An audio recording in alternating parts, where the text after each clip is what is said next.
UFC Vegas 108 just recently wrapped up, and I'm going to recap the entire card. Probably the best Apex card I've ever seen. Definitely the best one this year, with the featured fight of the night and the co-main event as like dual fights of the night and potential fight of the year candidates. I'm looking forward to talking about everything. I'll talk about fight number one and then work my way up to the main event. So let's get into the ladies. They started it off. I got to drop a cough. And yeah, it was a rocky road early on. My pick in this fight was Ketlen Souza. And I thought she would get a hard fought decision win, but ultimately she sucks at wrestling defense.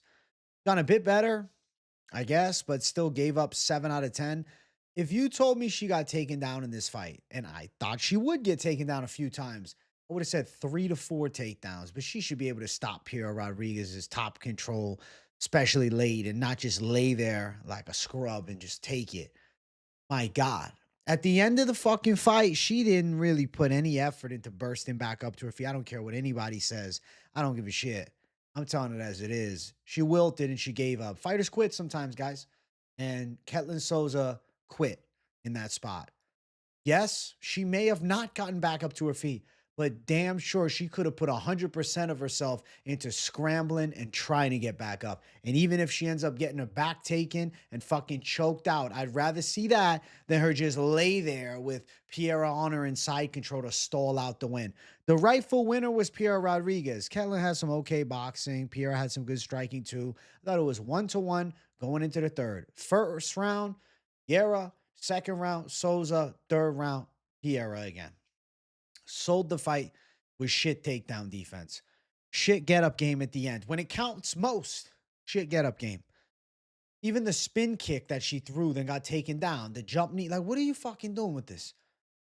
Why are we trying all this fucking fancy stuff? Stick to the fundamentals. Stick to the basics. They work. Ketlen Souza lost. Obviously, you can see him a little irritated about the loss. I had Ketlen Souza as an underdog pick. I called her the underdog lock. Locking women as underdog locks is normally a recipe for shit and consistently proven. I was trying to break the matrix with it, and no, the matrix was not broken with it. Ketlen Souza loses, and yeah, I got to just take that one on the chin. Welcome to the fucking apex. But you know what? The savage dog wasn't so savage. The parlays did amazing. We're going to review the parlays at the end.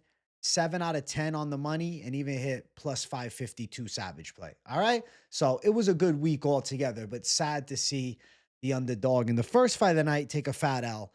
Let's jump to the next one. Rafael Estevam, Felipe Bunes. Had Estevam to win. Thought, probably a decision, maybe a chance of a finish. He ends up pulling through 29-28s across the board. The loss of the first round for Estevam. Now, before I praise Estevam, we have to really look at this fight honestly. Dude missed weight by 5 pounds or 4 pounds. He came in at 130 with Bunes at 125. He took the fight on short notice, yes, but Estevam has had problems making weight before. It seems like, every other fight, and it is every other fight, he misses weight. He was 126 pounds for the Jesus Aguilar fight, and he gassed in round 3. He was 128 pounds against Charles Johnson, and he still gassed in round 3. Guy can't make weight. And then against Felipe Bunes, comes in at 130 pounds. Terrible look. Yeah, so he had a big advantage because of that, and you could see it late in the fight. He had more gas than normal. He controlled Bunes. Bunes won the first round by throwing up one of the weirder submissions, like a, old school 10th planet jiu-jitsu savage move.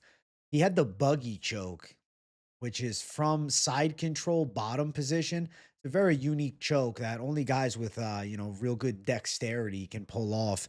And he actually had it squeezing from bottom position on Estevam. So respect to Bunes throwing up some creative shit. Ultimately, not enough. Doesn't get the submission. And then rounds 2 and 3, out wrestling, been out striking, outworking. Estevam dominantly wins the fight and beats Felipe Bunes. Bunes was trying to throw up subs from bottom, but Estevam too strong on top. The guy is 14-0 and he misses weight by 4 pounds. Talk about every fucking advantage possible. Yes, I picked Estevam. Yes, we all picked Estevam. And damn, he looked good. But he's a fucking bantamweight. He's fighting at 125. He's not. He's not a flyweight. He's a bantamweight. He doesn't make weight. When he did, he looked like shit in round 3. Let's see if he can make weight next time. If not, he goes up in weight. He ain't beating those savages. Let's keep running. Next fight. Austin Bashi, John Yannis. This was a pretty obvious result. I thought that Bashi would absolutely slice through him in the grappling, and sure did. Takedown, control, bit of ground and pound. Bashi eventually locks up the choke. Takes the back, standing, drags Giannis down. Just good shit.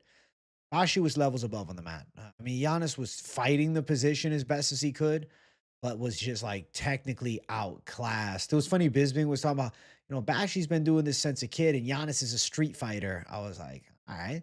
And yeah, doing it since you're a kid seems to be a better base for MMA fights than street. I don't know if in a street fight, Giannis might have bit Bashi's fingers off. We got a different conversation, but inside of a cage with the gentleman's rule set put together, Austin Bashi absolutely toyed with John Giannis on the ground and showed him levels. Bashi looked good. He's obviously one to keep an eye on here in this featherweight division. How far does he take it? I don't know. I think that being 14-1 is impressive, and he seems to have very well-rounded game, specifically, the grappling. I guess very well-rounded. Let me walk that back. He's got a really good ground game, maybe a decent striking game. We don't really know for sure. He's 23 years of age, so still young in this sport and has a lot of room to grow. Took on C-Rod and got tuned up pretty bad. I don't know what direction you push a guy like him in because he's so young that like you don't want to move him up the ranks too fast. Like giving him guys coming off Elves is probably a better strategy, or giving him somebody that's not a monster. Like I'm thinking, how would he do with like Yadier Del Valle? Does he beat Del Valle, who's 9-0 and looks pretty powerful? Maybe out grapples him and subs him, but fuck, dude, Del Valle is a hard fight, you know? You see what I'm saying? Like, I have no idea the direction that you bring Bashi because still extremely young and not ready for too much of a jumping comp. Obviously, a jumping comp from John Yannis, but I don't know about him breaking into like a top 30 or anything like that. Give him a guy with like 1 or 2 UFC fights, preferably mixed results. Good win for Bashi. Next fight, Andrey Pulyaev versus Nick Klein. This was a badass fight. Nick Klein came out like a bat out of hell and was attacking Pulyaev off rip, pressing him up against the cage, getting him down, dropping bombs on his face. It looked like he might get like a 30-second TKO. Taking Pulyaev down and bullying him, just threw him around for the early part of round number 1 and looked like he was on his way to getting through. Pulyaev didn't quit though. He's from Team Shlemenko. He's well rounded. I picked Pulyaev. I thought Pulyaev would be able to endure an early blitz, and Nick Klein, he puts everything at you in the first 3 minutes and then falls apart. Pulyaev starts finding his punches late in round number 1. Klein did land that takedown with like a second left, but ultimately Pulyaev was starting to tune him up on the feet. And as I mentioned, Nick Klein flat-footed, kind of slants weird and a bit on the slower side striking-wise. Yeah, he looked terrible in the boxing. His ballistic pressure, he's kind of like the country Hamzat Chimaev, not as effective. And then round 2, he got tuned up and then got broken. He got destroyed, kicked to the body, punches. Klein just went down. He was done. Klein was out of gas. He put 100% of himself in that first 3 minutes, couldn't get Pulyaev out of there, and then fell apart. That's kind of what Klein is. He either runs you over or normally he's getting KO'd. I mean, all 3 of his losses are by KO and all of his wins are by finish too. Like that's his style. It's ballistic and aggressive pressure. I guess he does have 1 decision win, but majority of his wins are by ballistic pressure. I mean, he got Geraldo Souza out of there in 37 seconds. Fight before that, 57 seconds. Beat Colin Huckbody in the 3rd round. But gas tank was not something that held up for Klein. Started getting melted by shots too. And Pulyaev, technically proficient in sound, cleaned him up on the feet and showed him that you're not just going to blitz a Russian sniper and bully him and get him out of there. No, you're going to do that. You're going to gas out. You're going to get the shit kicked out of you. So good win for Andrey Pulyaev. Confident pick for me coming in and came through beautifully. Rodolfo Vieira versus Tresean Gore. So I predicted the result to be a Rodolfo Vieira win. But if you would have told me that Rodolfo Vieira is going to give Tresean Gore a boxing lesson, I would have been like, I don't know about that. Vieira can throw a decent shot, but he's not a boxer. Tresean Gore stopped all the takedowns pretty much. One takedown out of 14 for the jiu-jitsu champion. So he had that covered. His takedown defense looked awesome. The Tresean must have landed some big shots on the feet. No, he went on to get boxed up for 3 rounds and honestly, like buckled a couple of times by Rodolfo Vieira. The Brazilian Jiu-Jitsu champion takes out the athlete in Tresean Gore. Yeah, I respect Vieira a lot, but this was one of those, wow. Like Tresean Gore, he doesn't have an ability to adapt when things go awry. Like he's a real explosive and like reactive fighter, but doesn't do anything like outside of what's just easily there, if that makes sense. Like if you shoot in on him and you give the neck, yes, he can react with a tight gilly. If you sit in the pocket and bang with him, like yeah, he can throw big punches. He was ripping power shots. I'll be honest, Marco Tulio's win over Tresean Gore has aged a lot worse. Like we were like, yo, Tulio tuned up Tresean on the feet. Tresean's a good kickboxer. Tresean can strike, and Tresean touched Tulio. But seeing Rodolfo Vieira just fucking destroy him in kickboxing for 3 rounds, I have a whole new view of Tresean Gore. Like, he's pretty bad. And I like Tresean a lot on The Ultimate Fighter. Talked about becoming a 2-weight world champ, and that's when I knew it was trouble, man. Tresean Gore is everything death sentence could dream of being if we're talking about the level that he's reached. The fight IQ is towards the negative side. Didn't have a critical thought about this fight. Okay. Has the ability to stop takedowns. He's a real good athlete and, he knows how to fight. But yeah, he got boxed up by Rodolfo Vieira for 3 rounds. There's not much you can do to come back from that. Like Rodolfo Vieira showed him levels in the stand-up. That doesn't make any fucking sense. Rodolfo Vieira is showing you levels in the striking. My God. Wow. Who does Rodolfo Vieira fight next? I don't know, man. I kind of like the idea of Rodolfo Vieira versus Cesar Almeida. Striker versus grappler again. Just say fuck it. But, there's a chance that maybe they push him towards different style of matchup. I was going to say Jun Young Park, but he's booked against Ali Askarov. I would say for Vieira, maybe stay ready. Who knows? Adolfo Vieira, Bo Nickel, bro. That'd be interesting, too. Adolfo Vieira, Jacob Malhoun. That's not crazy. Granted, Malhoun's coming off a win over Vieira's last loss, which is Petrosky, but that doesn't really matter with Malhoun being out a while. I guess we'll see. But I'll tell you something. Tresean Gore, 80% chance is getting cut. I hope they keep him around. I'm not like preying on his downfall or anything like that. But I do think that he's pretty mid. So good win, Rodolfo Vieira. Next one, Rinya Nakamura in the featured prelim. He destroyed Nathan Fletcher.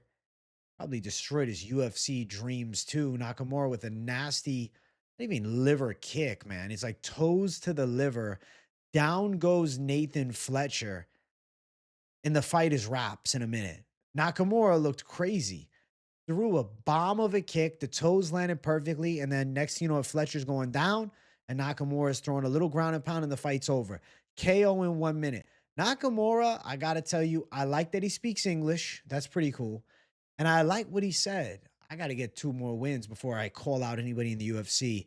And that type of self-awareness, I love about fighters. Like, I like fighters that have some fucking IQ. And Rinya Nakamura is self-aware. He talked about his last fight. He said, I was just looking for the knockout. I forgot to wrestle. I didn't wrestle. He agreed he fought like an idiot against Muin Gafarov. And I appreciate that type of honesty. Even in that, saying, I need 2 more fights. The self-awareness of Rinya Nakamura is a high IQ. That could take him farther than anticipated. Now, he is 30, 10-1 as a pro. He's in his fucking prime, though. Like, I don't see him slowing down anytime soon. He's good.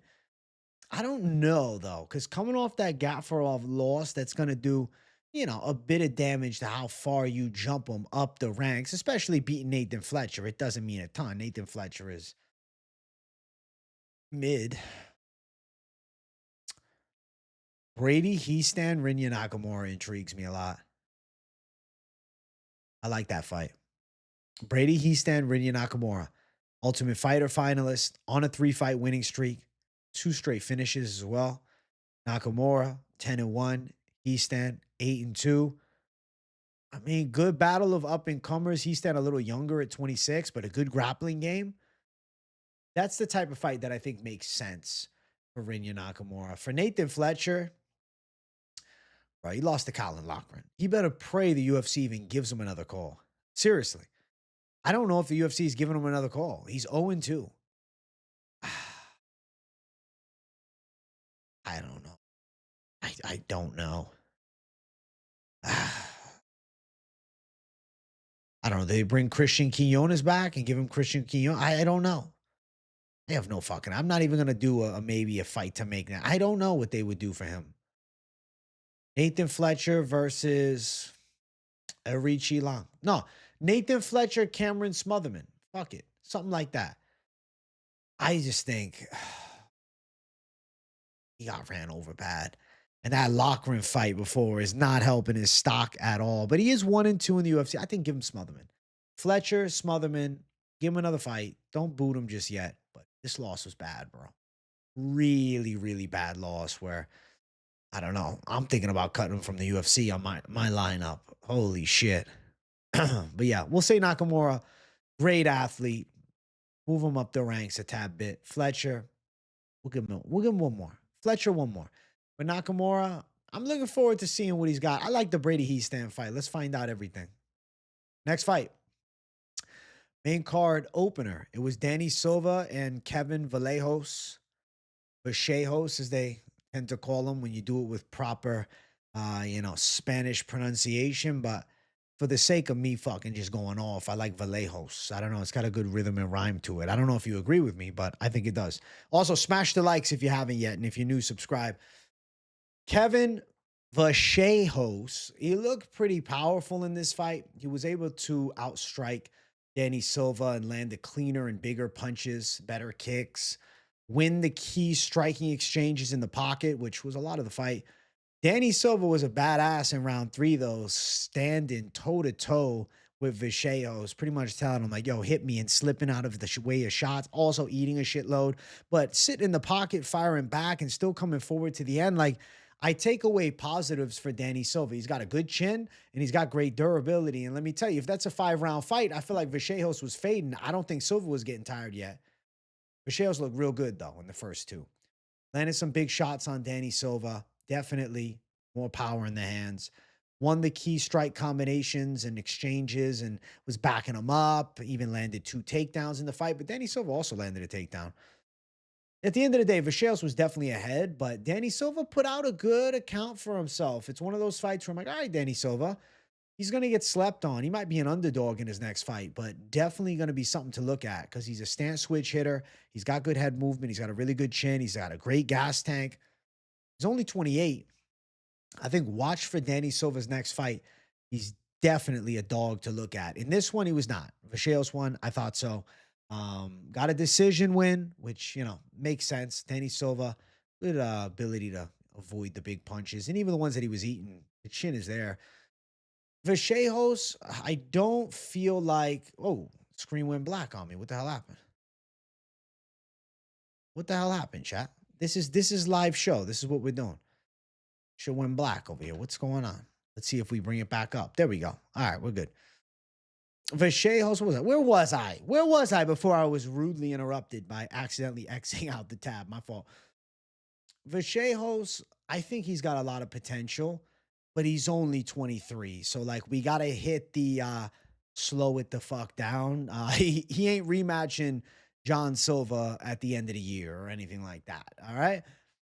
I don't think he's ready for that level of prime time yet, but definitely a good featherweight to watch on the come up right now. 23 with power in his hands. I think he's got a nice future. Just took out a guy who was 2-0 in the UFC. Good chin on him. There's a lot to like. I mean, if you really are talking about fights, though, him versus Gabriel Santos could be crazy. Throw the fucking prospects to each other and say, fuck it. Or does Kevin Vallejos fight Cub Swanson? Swanson wants to go for one last dance. He wants to avenge his boy, Danny Silva. He was in the corner. Maybe he looks to avenge his prospect against Kevin Vallejos. I don't think that's actually going to happen, but it's a fun thought. I mean, there's guys like Morgan Charrier. There's a chance that they don't give him anybody worth a note, though. Like they might give him, somebody he's supposed to destroy. Who would that be? I mean, I'm looking through the division. Jack Shore's retired. Why is he even ranked? Imagine they just give him Korean Tiger, give him a little layup fight. I think he'd knock Korean Tiger out in the first round. It's just, he didn't do easy money on Danny Silva because Danny Silva is a legit prospect that has a staying ability in the UFC. I'm sure they'll consider giving him a little jump up in the ranks. Andre Fili is fighting C-Rod, but like a C-Rod Andre Fili winner for Vallejos would be fucking sick. It's just he's a little young though. I have a hard time with these guys that are real young like that because my mentality is, what if you throw him up there and then he gets fucked up? But then the other side of it is fucking fighting. What are we, babying guys to the top? But the UFC has this weird habit of like, for half the guys, they baby them, and then the other half, they don't. Like, they pick and choose the guys they want to just give layup fights to. Doesn't seem like they want to give layups to Vallejos. They're throwing them to a guy like Danny Silva in his debut. I'm assuming the level's going to keep rising. So why not? Fili, Rodriguez, winner. Fuck it. That's the call. Let's keep running up the damn card. And I'm excited for more Danny Silva. Neil Magny pulls the win out of his ass. It ain't over yet, Neil Magny. Able to outwork Elizeu Zaleski after getting outworked for a majority of the fight. Neil Magny's just got this good comeback ability. He's got an amazing gas tank. He doesn't give up on himself. Zaleski was kind of throwing him around a little bit, backing him up, landing shots, but it was close, to be fair. It's not like he was just dog walking Magny, but he was having moments of success in the fight. At the end of the day, Magny is a workhorse, though. He doesn't gas out. And then they get to the ground late in round number 2, Magny on top. Zaleski essentially quit as Magny's throwing ground and pound, takes his back. Zaleski was done for, and he gets a TKO win. Magny did what he had to do. He wilted the Brazilian. The difference is Neil Magny, after the fight, said, I'm not done yet. I got a lot to go. Zaleski looked ready to retire. And Neil Magny's shown that he's still got a lot left in him. And he's still a fucking dangerous guy. He's still hell, especially for these up-and-coming prospects, but even more so for these aging veterans. I mean, Neil Magny's coming off of a really nice win against an Elizeu Zaleski, who, yes, was coming off a loss in the fight before, but a Brazilian powerhouse, experienced veteran in the UFC, good athleticism. I don't know, man. I mean, Muslim Salikov called out Wonder Boy. I like that fight a lot. I don't want to fuck with that fight at all because I could say, Neil Magny versus Salikov, but nah, let's not ruin the striking. Andreas Gustafsson, Renat Fakhretdinov. If Gustafsson wins that fight, I feel like he'd need at least one more before breaking into the top 15. I feel like Neil Magny could be that fight. Not saying it definitely happens, but an idea that crossed my mind, Magny Gustafsson. I think Gustafsson could outdog him. Outside of that for Magny,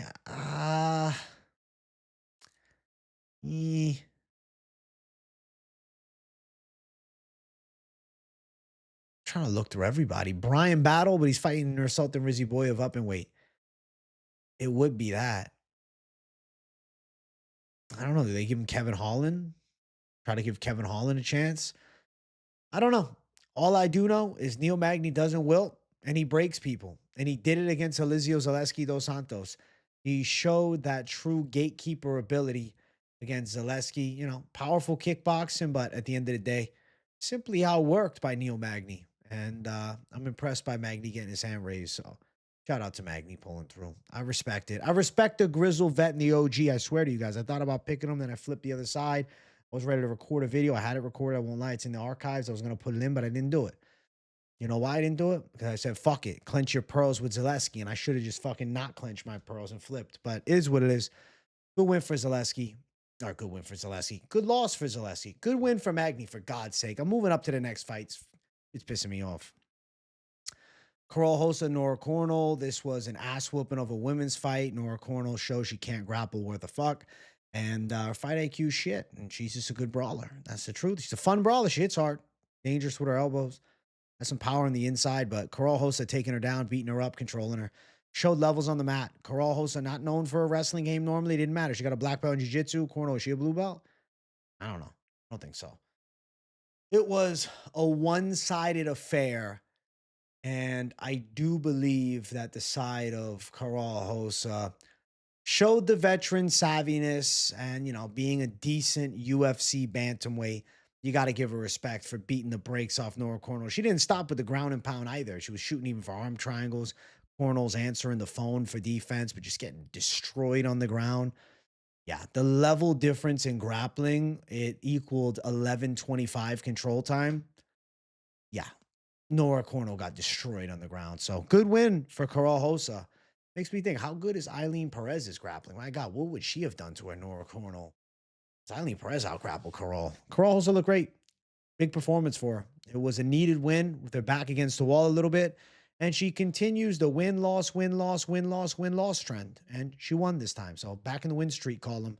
Let's see if she loses her next fight. Probably. But, depends on the matchup. Cornolle, I don't know, man. If she makes 135 pounds, she loses every time.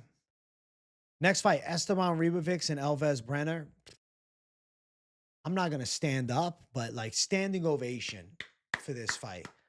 These guys went after it. It was a badass back and forth war. Over 100 strikes on both sides. That's beautiful. Round number 1, Ribovics is throwing some hammers at Brenner, but Brenner's firing big shots back. Ribovics ends up putting Brenner down, backing him up against the cage, ripping some big ground and pound shots. As Brenner went down for a moment, I think Brenner thought about quitting for one set. Said, fuck that. And then Ribovics dropped some hammers on the ground and pound that even cut Brenner up.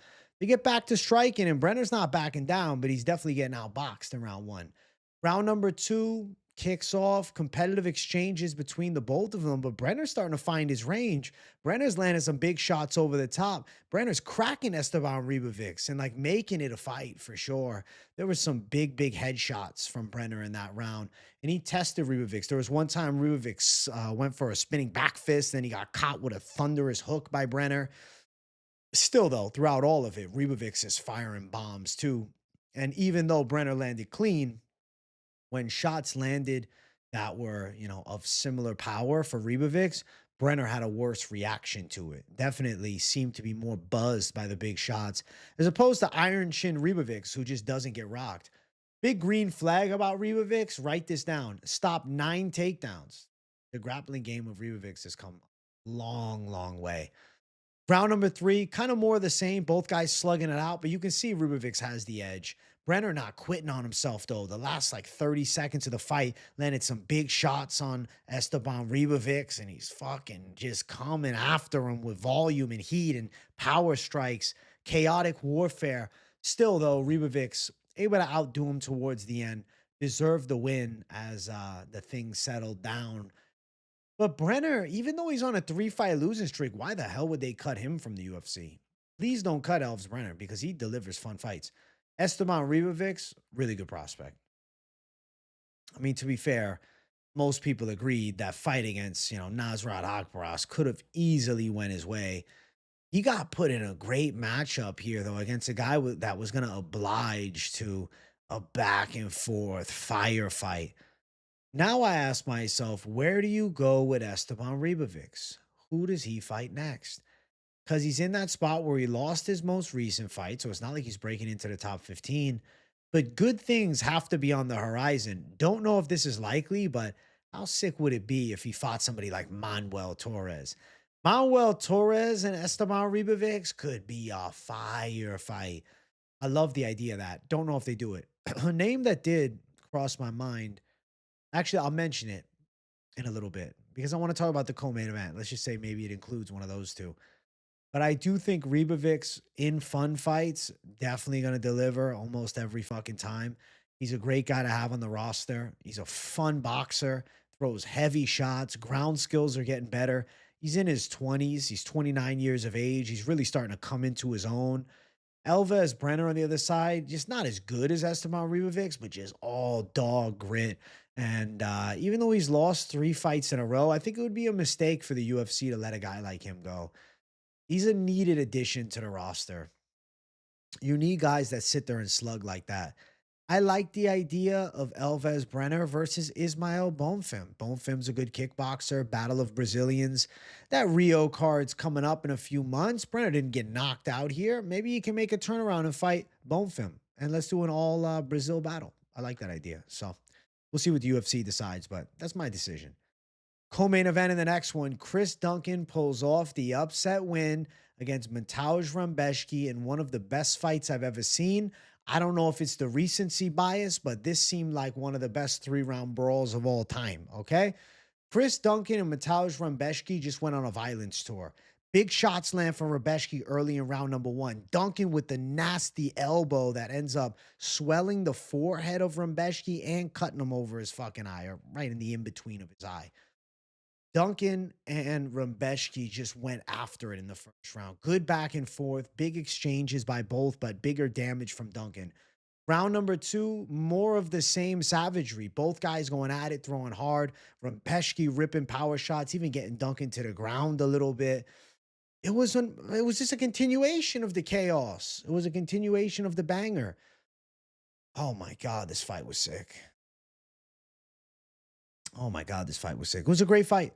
It really was. Duncan was in the pocket, mixing up with Rebecki, throwing shots from the outside, throwing heavy kicks up high. Seemed like Rebecki's right arm was bothering him because he was kind of keeping it low a bit. That right arm, being his lead hand as a southpaw, he was keeping it like lower than normal, seemed like, because he was absorbing a lot of kicks to that arm. And him and Duncan put on round number 3, Rebecki throwing bombs in the pocket, catching Duncan, busting Duncan up. But still, Duncan just coming back with more. Every time there's a big shot from Rebecki, Duncan's firing back too. Both guys just put their soul into this fight. And a huge knee to the head in the clinch late in round number 3 just made Rebecki's eye look like a pool of blood. When the fucking fight finished, like Duncan's bloodied up for sure. He got cut under his eye. He's leaking from his nose. He puts his arms up. Rebecki like walks away. He just goes to the ground and is sitting in like a pool of his blood. He's like, all right, we know who the winner is just off that. And Chris Duncan won the decision, a deserved decision. And holy fuck, badass performance. Training partners, they lived in the same dorms at ATT for this camp, trained on the same mats in the same gym, living in the same place, eating in the same fucking kitchen. Goddamn, they're probably showering in the same damn bathroom, okay? And then they fought each other with immense violence. So that was beautiful. Duncan was upset, though, that Rebecki called him out. Duncan also said that Rebecki trains with the easier guys. Bragging rights in the gym as Chris Duncan took it home. He did real well. I thought this was the breakout performance. Duncan looked really good in this fight. Sharp on the stand-up. Chin looked better than ever before. Landed big shots on Mateusz Rebecki. Pushed a hard pace for 3 rounds. He's must-see fucking TV. I mean, this was the fight of the night, too. They called the fight of the night Duncan, Rebecki, and Ribovics Brenner. 3-fight winning streak for Duncan right now. Is it crazy if you just said, fuck it, let's put on one of the most violent fights of all time? Chris Duncan, Estevam Ribovics is guaranteed fireworks. Both are on the same card, delivering all-time classics. I think Duncan's was a little better, but they definitely both deserved fight of the night honors, and they got all the bonuses for the night. Fucking deserved. It'd be cool to watch them fight each other. I just want to witness the violence between the two. How crazy of a fight would Chris Duncan and Estevam Ribovics be? That could be one of the most violent fights of all time. If you put that on a fucking pay-per-view, oh my God, they should do it. Duncan and Ribovics just capitalize on it. Both were on a card where they put on historic bangers. They won fight of the night honors together on the same card. Why not put them up against one another too? They should. They have to. They have to. It'd be a mistake not to. I wonder how long Duncan's going to need to recover, though, because he took some big damage against Rebecki. Both his eyes swelled up, the nasty cut. Rebecki's going to need a break, man. Knockout loss to Ferreira. Back and forth war win against Mitabek Urabai. Now a back and forth war loss to Chris Duncan. Rebecki in 3 fucking damaging fights off rip, back to back to back. He needs a damn layoff, guys. Holy shit. I don't know if Rebecki ever comes back the same after a war like that. May of last year, October of last year, and now August of this year. So within what's that, 14 months, 15 months, took a lot of damage in fights for sure. Holy shit. But Mateusz Rebecki is must see TV too. I don't know. Rebecki Brenner, that could be cool, but I don't know, man. I feel like Rebecki, I feel like Rebecki is of a higher tier. That's the thing, though. Duncan just beat a high tier guy in Mateusz Rebecki. So, like, he might be deserving of something bigger even than Ribovics, but Ribovics is a big name, you know? Rebecki on Tapology ranked in the 20s. What are you going to do? Do you go Chris Duncan? What are you going to give? Michael Chandler, you know? I have no idea. I think the Esteban Ribovics fight makes sense. Let the winner of that fight somebody in the top 15 because both of them are so fucking marketable. I like both their personalities. Obviously, Duncan, you can understand them if you speak English, you know, with Ribovics. No, I don't speak Spanish, so I don't. But both are just fucking marketing savages, badass fighters that bring violence from completely opposite sides of the world. I think they should just meet in the cage together. They could put on one of the best fights of all time. So my vote is to go Duncan and Ribovics next, but we'll see what the UFC decides. All things together, holy shit, Chris Duncan's getting better. A lot better. That Manuel Torres loss is becoming a distant memory. He looked amazing here. In a war with Mateusz Rebecki, he had to dig deep. He fucking digs deep. Next fight, the main event, Tatsuro Taira versus Hyun-Sung Park. Taira showed levels. Predicted a Taira win. I predicted a submission. He looked nasty. I predicted a choke too. Yeah. Yeah. Neck crank, technically, but the rear naked strangle. The rear naked neck crank, we can even call it. Taira landed a precise straight right on Park's eye early in round number 1 and then landed it again and boom, Park goes down. Taira on top. Taira showing him levels in the grappling, controlling the position, taking the back, having the back standing, dragging Park to the ground from there, trying to find the neck, unable to. Park, he fought out of the position pretty well. I have to respect Park's round 1 submission defense because Taira was all over him. Still, Park not quitting on himself, throwing the back elbows at the very end of round 1. Round number 2 starts and like off rip, they're on the ground. Taira drags him to the floor, picks him up. He like drags him to the cage. He pulls him to the cage, kind of like pushes him, I guess is a better term. And then picks him up in the air, slams him. Taira in top position, controls, works towards the back. The guy's entering the matrix on the ground. It's like, it's happening so fast. It's like this guy could be a jiu-jitsu champion if he decided, but better off he's fighting people. I like him for MMA a lot more. Takes the back of Park, strangles him. His striking looked insane, hand speed off the chain, and his takedowns more on point than ever. His grappling looked fucking amazing. He made it look easy against Hyun-Sung Park, who had not fought anybody good. And he got shown like a whole new level. Taira is a legit top talent. Called out Pantoja and Van winner. I love the call out.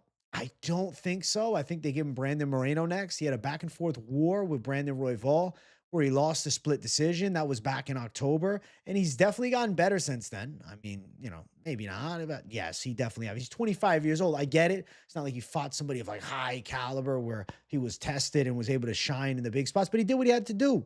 He took a 10-0 guy on and he submitted him in the second round. Was supposed to fight Amir Albazi here. I'm anticipating he passes Albazi in the rankings. I mean, Tatsuro Taira and Brandon Moreno would be sensational. There is one guy, though. There is Manel Kopp in the mix. I don't know. Maybe they do Manel Kopp versus Brandon Moreno. I feel like Royval is going to need a bit of a layoff after the war with Joshua Van. I feel like Kopp, you never know his fucking timeline in return. Kopp's always pulling out of fights. Pulled out of the fight with Royval. He had a foot injury, so I don't know how much time he needs off. Timelines could work out, though, from Manel Kopp versus Tatsuro Taira. How fucking amazing would that be? And I tell you, man, Taira's grappling skills would be a big difference maker between those two. We saw Mokaev beat Kopp with some wrestling. The difference is the jiu-jitsu of Taira is next level, and I think he could end up strangling Manel Kopp. That would be a badass must-watch fight. I hope that it eventually comes together. There's another name, Kaya Sakura. Kaya Sakura, obviously a Japanese star, taking on Tim Elliott August 16th at UFC 319. And if he goes out there and beats Tim Elliott, I don't think the UFC is opposed to setting up a fight night card in Japan. Taira versus Asakura is a huge fight for that country. And if you do it in Japan at Saitama Super Arena, oh my God. They need to do a fight night at Saitama. I don't think they'll do a pay-per-view there. Not that I'm opposed, but I don't think they will. I think they would do a fight night. You bring in some local Japanese talent, sign a couple more guys from Ryzen, match them up with some of the other UFC talent. Like, let's just stack this fucking card. Let's do a UFC Saitama card. This would be amazing. This is what I want. Taira versus Asakura holds the card down. I mean, it's going to sell out in fucking Japan. It'll be national news there because Asakura is a superstar. And Taira is the guy right now in the flyweight division. And he'll fuck Asakura up too. I think on paper, Tatsuro Taira is the most difficult matchup for Alexandre Pantoja because of the elite jiu-jitsu skills, the range, and now, like, you know, being battle tested against Royval and coming out here making it look easy. I'm assuming Taira's just getting better. His striking look faster. I think even for Joshua Van, I'm a Joshua Van's witness. I picked him against Royval. I love Joshua Van on the come up, but I think Taira would be too much for him with the grappling. And I love Van.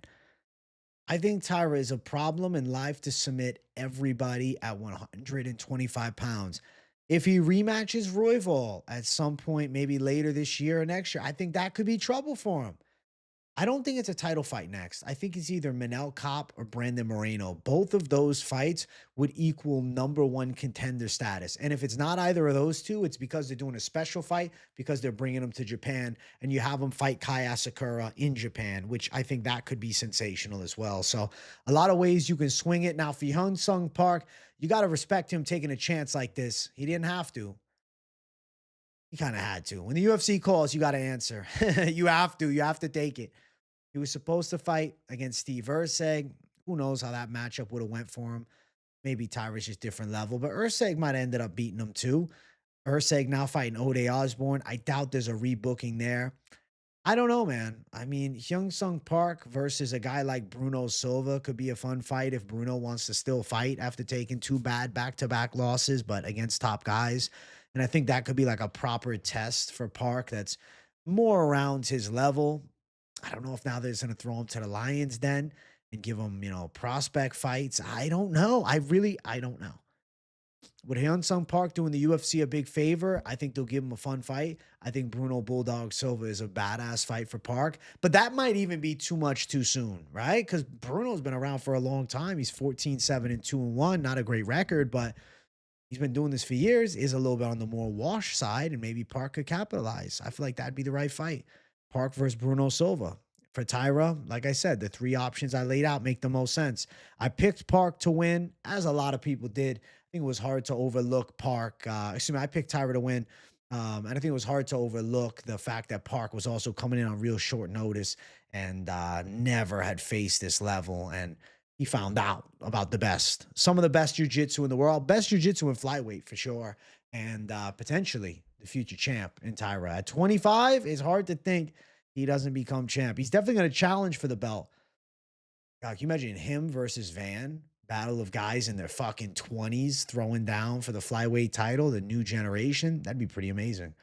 We'll see what happens later this year. Nonetheless, Taira, efficient, dominant, sensational, awesome as always, and capped off just a fantastic UFC Apex card. The best Apex card ever. Now, I do want to review my picks for the card and go over the numbers. So, perfect prediction in the main event. W. Did lose in the co-main event. Picked Rembeshki. Duncan showed him levels. I'll take the L. Had Ribovics over Brenner. Pulled through. Confident picks swept the card. Ribovics and Taira were confident picks. Had Cornolle. She got destroyed by Rosa. Is what Liz. Had Zaleski that got destroyed by Magny. Is what Liz. You guys know the story. Had Vallejos confident pick over Silva. Of course it comes through. Had Rinya Nakamura over Nathan Fletcher. Of course. Had Rodolfo Vieira over Gore, out kickboxes him. Had Pulyaev over Klein as a confident pick, comes through beautifully. Had Bashi over Yannis, confident pick, comes through beautifully. Had Estevam over Bunes, comes through beautifully. And thought Ketlen Souza had a fighting chance, but she got shit on, comes through like nothing. Great fucking farts, bro. L, Savage Dog L, I'll take the loss. Can't stop the takedowns late. So what is it? 1-1, 2-1, 3-1, 4-1, 5-1, 6-1, 6-2. 6-3, 7-3, 7-4, 8 wins and 4 losses was my record on the card. But I want to celebrate some of these parlays. Now I'm bringing them all up on screen. So you can see at the top, Vallejos, Ribovics, W. Taira, Souza, Rodriguez over 2.5, and the Cornolle over 2.5. W's, the overs hit. The big three, Vallejos, Bashi, Ribovics, W. Okay? Then the next one, Vallejos, Bashi, Ribovics, and the Souza Rodriguez over, W, plus 155. The foursome, Souza Rodriguez over, Rosa Cornolle over, and Pulyaev and Ribovics, plus 244, W. Down below it, 3-1 love. Taira, Vallejos, Bashi, Ribovics, Souza Rodriguez over, and Rosa Cornolle over. W at plus 291. Savage 3 takes the first loss of the parlays. Taira, Vallejos, Bashi, Ribovics, Pulyaev, Souza Rodriguez over, Rosa Cornolle over. At plus 552, the Savage play check mark comes through as well. And then Doggy Style and DGen Savage, unfortunately, do not hit, but there were some good calls in the bunch of them all. I mean, I got to look at it all as a net positive, seeing that 7 out of the 10 hit, plus 552, plus 291, plus 244, plus 155, plus 102, minus 107, minus 137. So depends on what level you played it. Maybe you mixed them all up and you cashed, or maybe you just went straight for the Savage play and made a shitload. W to anybody that did. I wanted to recap the parlays for those that, watch the shows throughout the week. I hope you guys enjoyed the recap show. Make sure you smash the like button. If you're new, subscribe. Turn the post notifications on and make sure you share the video too. I thought this card was awesome. Best Apex card ever. Let me know in the comments if you agree. I want to hear what you guys thought of the card. And W in the comments if you got nothing to say. I love you all. I'll see you on the next one. Good night. Peace out.